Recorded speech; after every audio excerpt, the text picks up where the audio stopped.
ഒരു ചെടി വളർന്ന് പുഷ്പിക്കണമെങ്കിൽ അതിന് യഥാസമയം മഴയും വെയിലും വളവും പരിപാലനവും ആവശ്യമാണ് എന്നതുപോലെ ഓരോ മനുഷ്യരും അഭിനന്ദനങ്ങളും വിമർശനങ്ങളും നിന്ദ സ്തുതി മാന അപമാനങ്ങൾ എല്ലാം തന്നെ ഒരേ മനസ്സോടെ സ്വീകരിക്കാൻ കഴിയുമ്പോഴാണ് ശക്തിശാലിയും കരുത്തുള്ളവരും ആയിത്തീരുന്നത്. മറ്റുള്ളവരിൽ നിന്നും കേട്ടറിയുന്നതിലും നല്ലത് സ്വന്തം അനുഭവങ്ങളിലൂടെ പഠിക്കുന്നതാണ്. അനുഭവങ്ങളോളം ആഴം നൽകുന്ന തിരിച്ചറിവ് മറ്റെവിടെയും ലഭ്യമാകണമെന്നില്ല.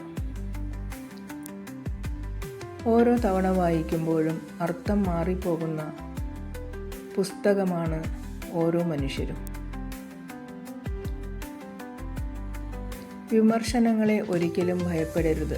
വിമർശകരാണ് ഒരു തരത്തിൽ നേട്ടങ്ങളുടെ സഹായിയായി മാറുന്നത്. വളരെയധികം സ്നേഹത്തോടെ എല്ലാവർക്കും ശുഭരാത്രി. Good night.